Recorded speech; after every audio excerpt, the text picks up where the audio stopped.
Jumpa lagi di Aribo TV. Infinix Note 12 VIP. Ya, smartphone ini diposisikan sebagai smartphone kelas menengah.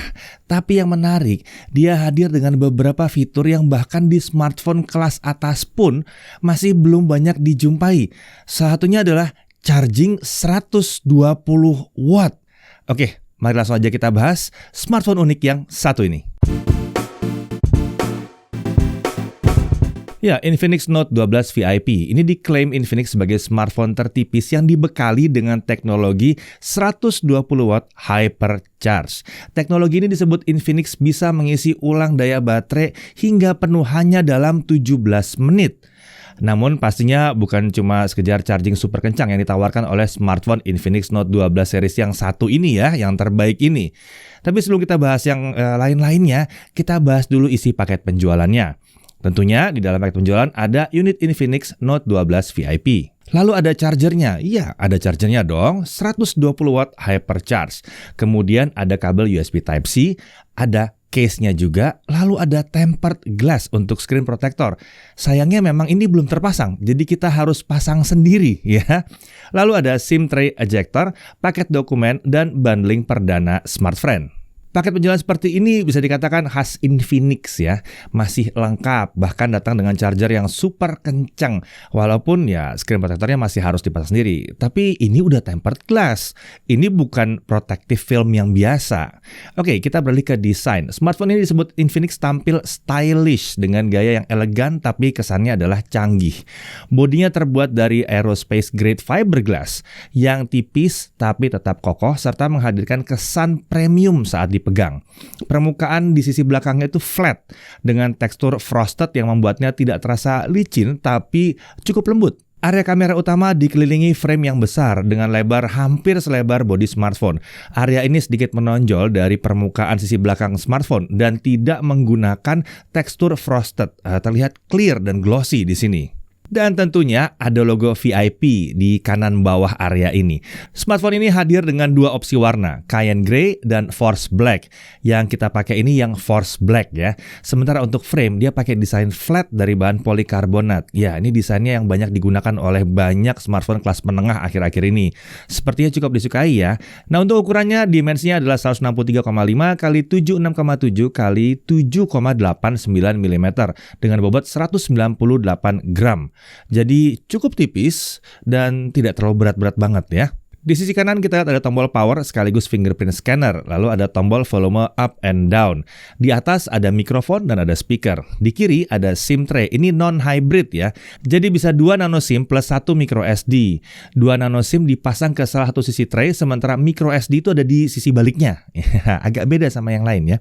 Nah, di sisi bawah ada audio jack 3,5 mm, ada mikrofon, ada USB Type-C, dan ada speaker. Ya, jadi smartphone ini punya dua speaker. Infinix menyebutkan kalau dual speaker ini mendukung DTS. Beralih ke depan, ini adalah layar 6,7 inci, panel AMOLED ya. Full HD+, 2400x1080 pixel, refresh rate-nya 120 Hz, dan sudah mendukung auto switch. Sayangnya auto switch ini tampaknya hanya bekerja saat berpindah aplikasi saja. Saat didiamkan di home screen atau aplikasi lain yang mendukung refresh rate 120 Hz, refresh rate-nya tidak akan turun secara otomatis walaupun sudah ditunggu lama. Untuk touch sampling rate ini 360 Hz. Sementara untuk brightness, saat kami tes hasilnya bisa mencapai 500 nits di dalam ruangan. Ini tinggi sekali brightness-nya ya. Untuk color gamut 100% sRGB dan 99,1% DCI-P3.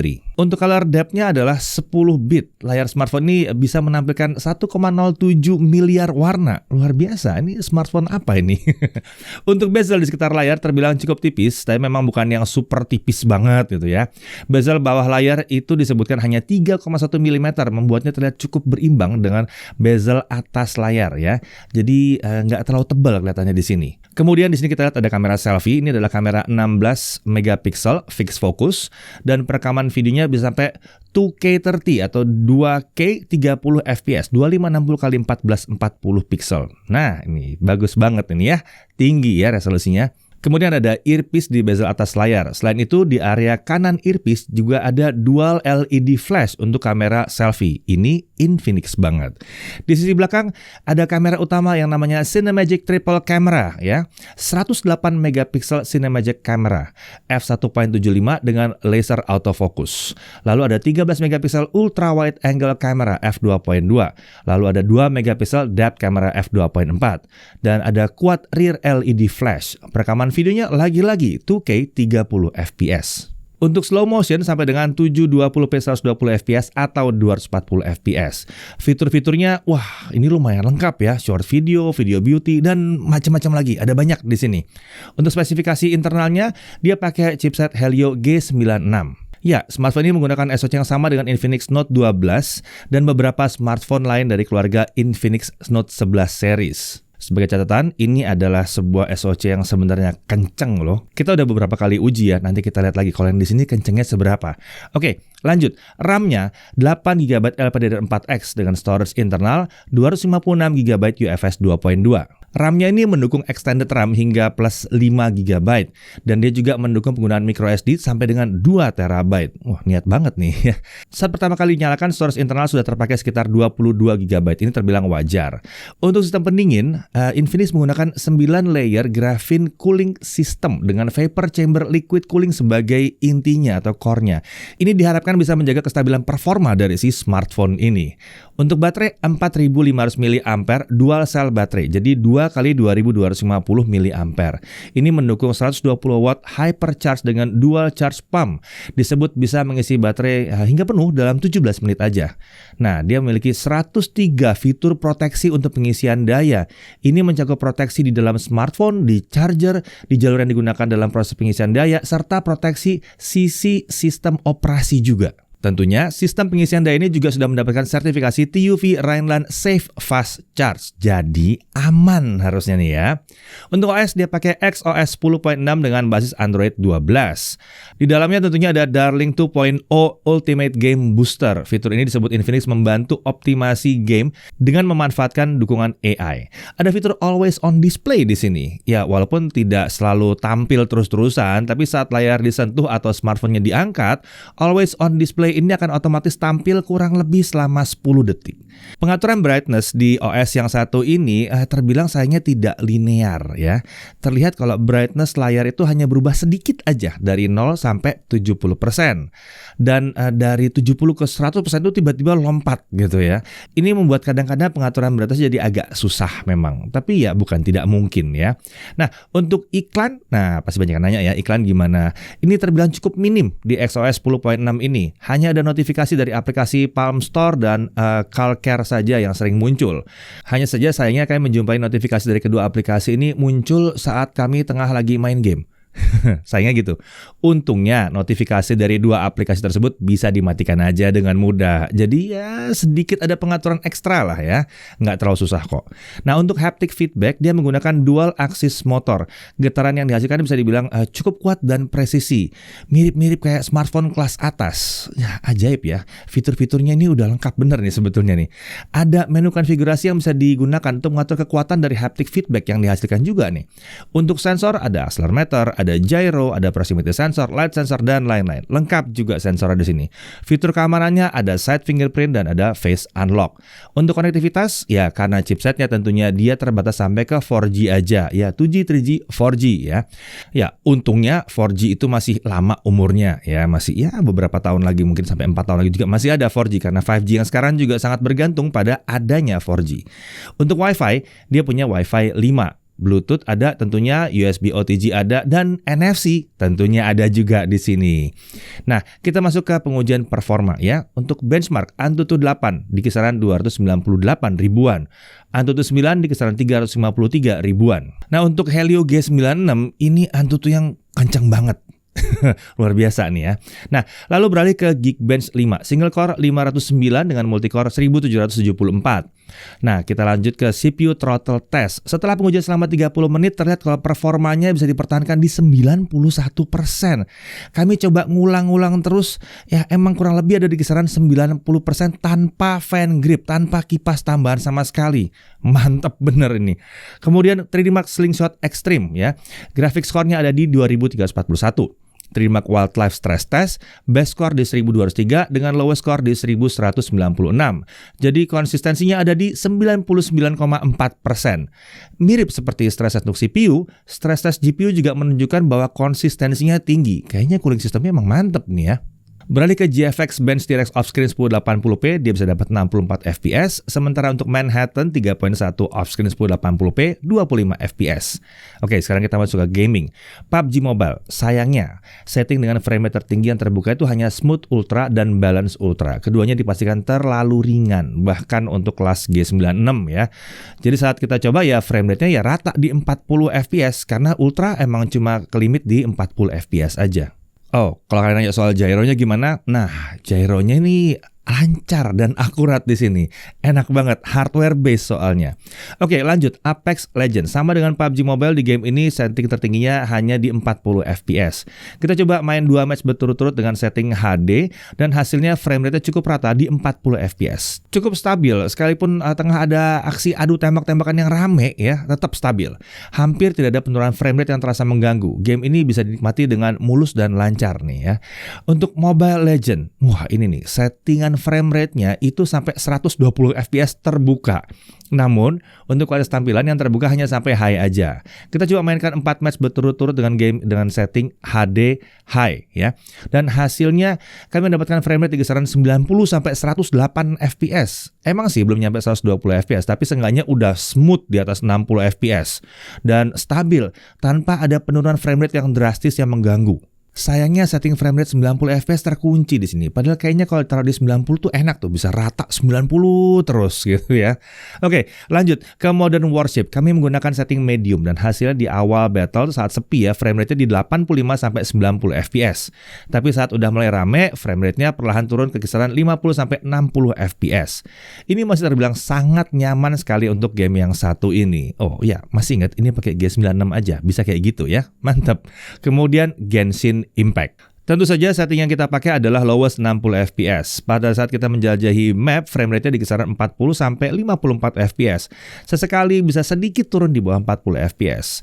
Game terasa berjalan cukup nyaman karena frame rate-nya nggak naik turun drastis. Ini terbilang terjaga banget ya untuk game seberat Genshin Impact. Sementara saat battle, frame rate-nya di kisaran 30 sampai 37 fps. Sesekali turun sedikit di bawah 30 fps, tapi ini umum terjadi di Genshin Impact. Pola frame rate seperti ini kami dapatkan terus-menerus sampai setengah jam bahkan lebih ya, jadi masih terasa cukup nyaman. Nah, setelah 30 menit kami coba ukur suhu permukaan smartphone dan di sisi depan smartphone itu suhu tertingginya ada di kisaran 40 sampai 41 derajat Celcius. Sedikit hangat aja. Sementara untuk di belakang beberapa titik mencapai 42 derajat Celcius dan rata-rata di permukaan terpanasnya itu sekitar 41 derajat Celcius. Penyebaran panasnya terlihat hanya terpusat di area atas smartphone aja, belum merata ke sebagian besar permukaan sisi belakang. Nah, lalu bagaimana kalau kita pakai fan grip? Ini unik, bisa dikatakan hampir tidak ada beda. Frame rate yang kami dapatkan itu masih ada di kisaran yang sama, yaitu sekitar 40 sampai 50 fps saat kami menjelajahi map di Genshin Impact, dan sekitar 30 sampai 40 fps saat kita battle. Sampai 30 menit frame rate-nya kayak gini terus. Jadi sepertinya nggak perlu pakai kipas di sini. Oke, kita lanjut ke pengujian kamera, tapi tentunya bareng sama Chris ya. Oke, di tangan saya kali ini sudah ada Infinix Note 12 VIP nih teman-teman. Jadi kita lihat aja kameranya seperti apa. Yang pengen saya cek pertama itu kemampuan audionya dalam menangkap suara. Ini suara yang kalian dengar ini adalah suara langsung dari mikrofon smartphone-nya. Saya nggak pakai mikrofon eksternal. Dan kalau saya boleh menilai sih, Infinix memang masih banyak PR, terutama untuk booster mikrofon ya. Dia sih udah 2 mikrofon ya, jadi kalau misalnya salah satu ketutupan, suaranya masih bisa lumayan ada lah. Nggak ketutupan banget, nggak hilang-hilang banget suaranya. Cuma dari kualitas suaranya sendiri masih terasa cempreng dan kualitasnya menurut saya masih kurang oke lah. Jadi kalau bisa pakai mikrofon eksternal aja untuk membantu kualitas suaranya kalau misalnya kalian lagi pengen pakai ala-ala vlogging seperti ini. Beberapa kali nyobain smartphone Infinix, termasuk yang ini, saya suka dengan kamera selfie-nya. Video selfie-nya ini tajamnya natural, warnanya enak dilihat, dan mic rate sih standar ya, pencahayaan diprioritaskan ke wajah, jadi kalau background yang terang terasa kurang kelihatan, ya masih wajar-wajar aja. Lalu selama kalian mengaktifkan fitur Ultra Steady-nya ini, videonya juga bisa sangat stabil. By default dia nggak nyala, jadi jangan lupa diaktifkan dulu fitur ini. Kalau kamera utamanya hasilnya seperti ini, saya masih heran sih sama tuning kamera utamanya Infinix. Kalau di perekaman video, ketajaman videonya itu kurang enak dilihat. Ini bukan ketajaman yang natural. Gambarnya seperti dikasih efek sharpening software yang berlebihan. Urusan stabilizer juga sama ya. Di smartphone ini, by default, stabilizernya itu tidak aktif di semua kameranya. Pencet dulu tombol yang ini, baru videonya akan stabil. Dan catatan pentingnya adalah, stabilizernya ini hanya efektif di 1080p aja. Saat kita pindah ke resolusi 2K, stabilizernya itu nggak bisa aktif. Jadi videonya akan goyang seperti ini. Kalau kamera ultrawide-nya seperti ini, videonya bisa stabil juga, nice. Kalau ultrawide-nya ini resolusinya memang mentok di 1080p 30 aja ya. Dari segi autofocus juga aman, cukup cepat walaupun di ruangan indoor satu lampu atas seperti ini. Untuk video kondisi low light, ini saya coba sekilas aja ya. Dengan kondisi ruangan indoor satu lampu atas saja. Hasil videonya udah terasa noisy di kamera selfie-nya ya. Kemudian di kamera ultrawide-nya juga berasa sekali noise-nya. Tapi kamera utamanya masih cukup bisa diandalkan. Sekarang kita lihat langsung aja hasil fotonya. Hasil fotonya terbilang baik. Saya suka detail dan dynamic range yang dihasilkan. Kalau di foto ketajamannya pas ya. Nggak seperti di video yang berasa over sharpening. Kalau dalam kondisi gelap, kita tinggal aktifin fitur super night-nya aja. Nanti fotonya bisa jadi seperti ini. Berasa ya bedanya? Oke, jadi apa aja yang saya kurang suka dari kameranya ini? Yang pertama, tidak adanya perekaman video 60 fps. Ketimbang 2K 30 yang nggak gitu stabil juga videonya, sepertinya Full HD 60 akan lebih bermanfaat deh. Kalian setuju nggak? Bahkan untuk kelas 4 jutaan sih saya ngarapnya udah bisa 4K 30 paling nggak. Lalu berikutnya adalah hasil video kamera utamanya yaitu tadi, over sharpening. Semoga bisa diperbaiki lagi lewat software update. Tapi selama bukan shoot objek manusia, menurut saya sih nggak gitu masalah juga ya. Dan yang terakhir itu mikrofonnya. Infinix masih harus level up lagi sih urusan mikrofon. Lalu dari sisi yang saya suka itu hasil fotonya termasuk oke. Nggak pakai ribet, tinggal cekrek-cekrek, autonya aja udah bagus hasil fotonya. Kalau ada yang bilang MediaTek hasil kameranya kurang oke, kayaknya mesti belajar dulu deh sama Infinix sang pawang MediaTek. Kemudian yang saya suka berikutnya adalah stabilizer videonya udah oke, stabil banget videonya. Lalu fitur Super Night-nya betul-betul memberikan peningkatan yang signifikan. Lalu processing fotonya termasuk cepat, bisa langsung dilihat hasilnya di galeri, nggak pakai lama. Jadi untuk kelas 4 jutaan, apakah ini termasuk oke kameranya? Jujur aja saya agak bimbang sih jawabnya. Dibilang buruk nggak juga, karena saya pernah lihat yang lebih parah daripada ini, tapi dibilang paling bagus ya nggak juga. Untuk smartphone kelas 4 jutaan, kompetisi kameranya udah pada sadis-sadis ya. Meskipun begitu, untuk mayoritas pengguna, saya bisa bilang kemampuan kameranya Infinix Note 12 VIP ini mencukupi aja. Oke, sekian tes kameranya Infinix Note 12 VIP. Kita lanjut lagi ke pembahasan berikutnya. Kita lanjut ke pengujian baterai sekarang. Local video playback 1080p itu bisa selesai dalam waktu 15 jam. Mungkin ini rasanya agak kurang ya, tapi mengingat bahwa ini baterai 4500 mAh, jadi rasanya ya masih lumayan oke lah ya di sini. Lalu untuk nonton video streaming dari YouTube ya, 30 fps 1080p non HDR, dia akan berkurang sekitar 4% dalam 30 menit nonton. Untuk main TikTok selama setengah jam, baterai berkurang sekitar 5%. Lalu untuk main Genshin Impact lowest 60 fps, baterai berkurang sekitar 13% dalam 30 menit. Oke, sekarang mari kita coba chargingnya. Kita pakai 120 watt hypercharge. Untuk mendapatkan kecepatan charging terbaik, kita harus mengaktifkan opsi Furious Mode ya, yang ada di Power Marathon di menu setting. Nah, 0-50% tercatat dia bisa tercapai dalam waktu 7 menit saja. Sementara 0-100% full, dia hanya butuh waktu 19 menit. Ya, dijanjikan 17 menit. Alah, beda 2 menit. Terhitung udah sama lah sama klaim Infinix. Udah mirip lah ya. Nah, kami coba pantau daya yang digunakan di mode ini. Dan memang saat pengisian kita bisa melihat bahwa konsumsi daya chargernya itu bisa mencapai sedikit di atas 100 watt. Dan menariknya dia naiknya pelan-pelan. Biasanya kalau yang lain tuh langsung naik tinggi gitu. Ini enggak, dia pelan-pelan naiknya ke 100-an watt itu. Lalu ya dalam waktu singkat ya dia langsung nanti turun lagi karena udah terisi agak banyak, dia terisi pelan-pelan dia turun lagi sampai ke 100%.